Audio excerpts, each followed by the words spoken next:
I'm going to go through section 9, which is I can work with inverse proportion to solve work done problems. It's clip 342 on Hegarty Maths if you want some practice on things like this. And it's actually question 8 on page 7 in the second section of the booklet. Okay, so it's this question here. Right, work done problems are things that come up quite a bit on Educast papers. They don't really come up on any other type of paper. Once you know how to do them, they're quite easy. But if you don't have a method set for this, it's really, really difficult to kind of keep what's going on in your head. So, let's have a little look at the question. It takes 4 hours to empty 6 identical tanks of oil using 15 identical pumps. So, obviously they're the important things. 4 hours to empty 6 identical tanks of oil using 15 identical pumps. Now, and then how long would it take to empty 2 of these tanks using 3 pumps? And we want our answer in hours and minutes. I'll come back to that later on. Minutes, 2 of these tanks using 3 pumps. Right, the way that you want to set this up is basically set up a table. And you want to look at this in terms of workers, so things about to do the work, time, how long it's going to take, and then work done in the final column. Okay, so if we have a little look at this, time, look at this first sentence up there, time should be pretty obvious. Time is going to be 4 hours there, isn't it? So that's 4 hours. Okay, so what you must be able to differentiate between is the work that has to be done and the things that are going to do the work. Well, we want to empty 6 identical tanks of oil using 15 identical pumps. So the workers in this question, the things doing the work, are the pumps. That is 15 pumps, isn't it? And that's 6 tanks that they're going to empty. Okay, I'm not going to write the pumps, the hours and the tanks anymore, but it's important that you can basically put those in the correct columns to start off with. Right, once we've got them like this, it's quite easy. What we need to do is figure out how long it'll take for one worker to do all of this, so how long would it take for one pump to do everything. Then we can figure out how long it'll take for 3 pumps, which is in the question.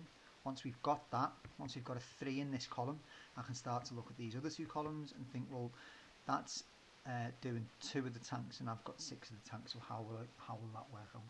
So, for one pump to do 6 tanks, it would mean that one pump would have to do all of the work, and it's saying that 15 pumps will all have to do 4 hours each. So if one pump has to do all of that work, that is 15 lots of 4 hours, which is 60 hours.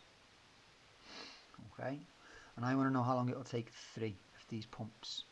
So I need to share that between 3, which means that if one pump would take 60 hours, it means that 3 pumps would take 20 hours to do 6 tanks. So notice there that as this one decreases, this one increases. Okay, as the work is decreased, the time increases. And that, if you think about that properly, that would work. If I ask 10 people to tidy a room, it will take a lot longer than if I ask one person to do all the work. Okay, so as work is decreased, the time increases. And I'm sorted there because that's what I want. Okay, so that column is done. We don't need to think about that anymore. We need to think about these 2 columns. Okay, so if I know that it takes 3 workers 20 hours to do the 6 tanks, I want to know about 2 of the tanks. So how do I get from 6 tanks to 2 tanks? Well, that would be divided by 3, wouldn't it? Now, if you think about the work being done and the time, if I decrease the work that I want done, the time will decrease as well. If there's less work, it'll take less time. So these 2 things work directly in proportion to each other. So whatever happens to this one happens to this one. These 2, whatever happens to this one, the opposite happens to this one, but these 2, whatever happens there happens there. So that has to be divided by 3 as well, which gives me 20 over 3 hours as my answer. Okay, now that isn't finished. What I need to do here is because it wants it in hours and minutes, so I need to do 20 divided by 3 and write this as a mixed number and then turn it into hours and minutes. Okay, the one on the exam you won't have to do this, it will just work out nicely, but let's have a little look at what happens if you do. Well, how many 3's go into 20? 6. That'll take me to 18, which means I've got 2 left over, so it's 6 and 2/3. So that means I've got 6 hours and then 2/3 of an hour.